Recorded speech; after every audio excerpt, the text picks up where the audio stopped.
At the end of this video you will know how to use the power duration curve as a tool to plan and control your training. Welcome to the Self-Coached Cyclist, where I share my interpretation, approach and practical use of cycling training concepts using a GPS bike computer. This video is part of the Training Concepts series and we use ideas explained in previous ones. If you have not seen them yet, please do so to get all the benefits of this one. Link to the playlist in the description. Power output has a direct relation to the time it can be sustained. As the duration increases, from seconds to minutes to hours, power output decreases. This can be plotted in a graph using power in the vertical axis and time in the horizontal axis. The points in the graph show the power that can be sustained for a certain duration. By joining the points, we get the cycling power duration curve, showing the relationship between power output and duration. As the duration increases, power output decreases, reflecting a cyclist's ability to sustain high power for short bursts, like sprints, and lower power over extended periods, such as time trials or endurance rides. Now, we will add the line that represents the power that can be sustained at the anaerobic threshold, that we explained in the first video of the series. The area above the anaerobic threshold and below the power duration curve, shown in blue, is known as the anaerobic reserve capacity.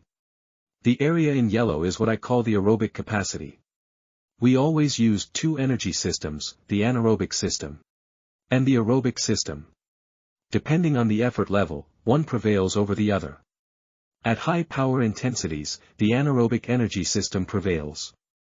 As power intensity decreases, the anaerobic energy system influence lowers while the aerobic energy system influence starts to grow and prevails at low power intensities.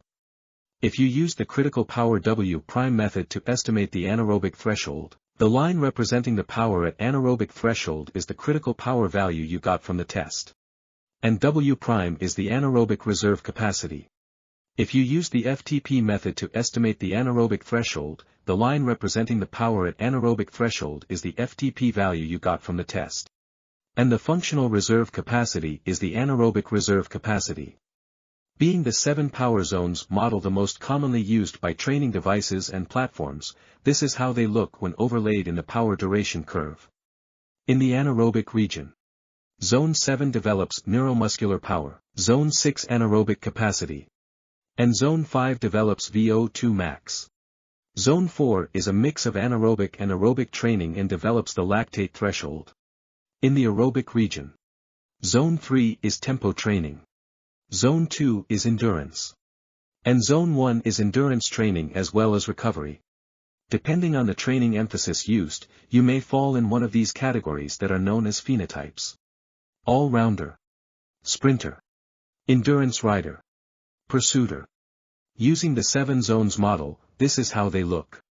The all-rounder gives the same priority to all training areas, maintaining a balance.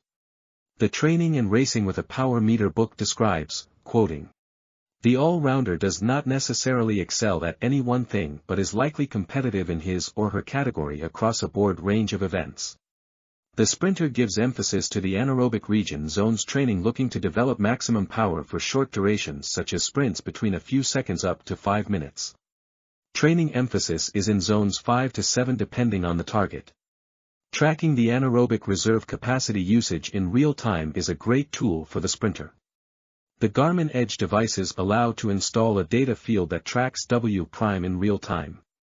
The endurance rider develops the aerobic system to sustain as high an effort for the longest duration as possible. Emphasis is in zones 1 to 3, also depending on the target. Pursuiter. The Training and Racing with a Power Meter book describes, quoting, "Implies both a relatively high anaerobic capacity and high aerobic ability. Emphasis is in zone 4. If you have been training with power for some time, you can see the power duration curve in the training platforms used. In Garmin Connect you can see it in the power curve option and it shows its performance for the last 4 weeks, 3 months and 1 year. It also shows the power records at different durations and the date where it was obtained. These values can be used to plan your training based on your goals, training zones and phenotype you want to develop. Training platforms, such as intervals.icu, show it as well.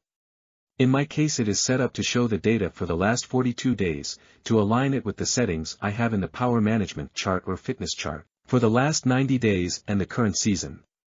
Peak power values in those time frames are also shown and can be used as well to plan your training. The power curve is not fixed and changes with time as a result of training. Its shape will be modified in accordance to the phenotype as well as increasing the power you can apply at the anaerobic threshold, shown as an improvement of FTP or critical power depending on the model you use. The opposite can also happen if you stop or reduce your training volume. The power duration curve is a mathematical model that is a great tool for training when used properly. But remember, we are humans, not machines, and there are genetic, physiological and psychological factors that also affect riding performance that cannot be included in such a model. To support your self-coaching journey, check our ebooks and guidelines. I've summed up everything I've learned so far in an ebook, The Self-Coached Cyclist, Training with Power. It covers everything I use to train on my own, and that you too can apply to your training, to make sense of your data and improve your cycling. If you want quicker access to all the key training insights as well as help support the channel, grab your copy now, link in the description. To get a hold of its contents, download our free guide, The Self-Coached Cyclist Training with Power, Concepts, that contains the first 2 parts.